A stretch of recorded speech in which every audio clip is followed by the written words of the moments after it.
Paul s'est appelé lui-même un sage architecte, mais dans son langage direct, cela voulait simplement dire quelqu'un qui avait été autorisé à regarder le plan de l'architecte et qui travaille conformément à ce plan. C'était pour le regarder qu'il avait été ravi, mais être dans l'esprit, c'est toujours être ravi. Le Seigneur a beaucoup dit à propos d'être dans le ciel alors qu'il était sur la terre. Le Fils de l'homme qui est dans le ciel, Jean 3,13, le Fils ne fait que ce qu'il voit faire au Père. Et tout ce que le Père fait, le Fils aussi le fait pareillement. Jean 5,19. Son esprit était dans une union céleste avec le Père, par le Saint-Esprit. Et c'est de cette façon qu'il agissait. C'est une chose de prendre même la Bible comme un manuel, un système de vérité, d'enseignement, de pratique et d'ordonnance. C'est une toute autre chose de voir les principes éternels et spirituels derrière les préceptes, les principes, les pratiques et l'enseignement. D'un côté, c'est vivre et travailler d'après la transmission de la vérité par le moyen de l'intelligence humaine. C'est-à-dire qu'une vérité infinie a été façonnée dans des termes limités pour la rendre compréhensible aux hommes.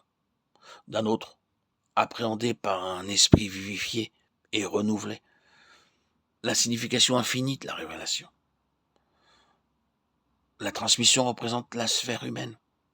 La révélation spirituelle transcende infiniment cette transmission et exige une intelligence céleste, car la pensée de l'esprit est opposée à celle de la chair.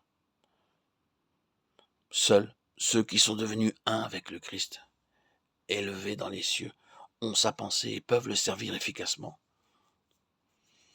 De bien des manières dans toute la Bible, et spécialement dans le Nouveau Testament, l'accent est mis sur le fait, la nature et le besoin de l'union avec Christ monté au ciel. Il est monté avec les clés de l'autorité en sa possession. Comme homme et pour l'homme, il a arraché la domination au prince de ce monde. Il a été reçu en haut comme un puissant vainqueur. Ce retour victorieux fut pressenti dans l'esprit du psalmiste quand il a chanté « Porte, élevez vos linteaux, élevez-vous, porte éternelle. Que le roi de gloire fasse son entrée. L'Éternel puissant dans les combats. » Psaume 24, 7, 8. S'il est vrai que Christ a mis notre humanité, qu'il a racheté, purifié et sanctifié dans le trône même de Dieu, et qu'il est en train de reproduire cette union corporative de lui-même avec nous, et de nous-mêmes avec lui dans l'Église qui est son corps, alors l'union dans l'ascension signifie que maintenant nous avons une place dans le lieu de sa souveraineté. Nous devons avoir en lui la domination sur les principautés et les puissances. La façon la plus sûre d'établir cette domination est que sa souveraineté fonctionne par le moyen de son corps et de tous ses membres. Cette souveraineté est destinée à fonctionner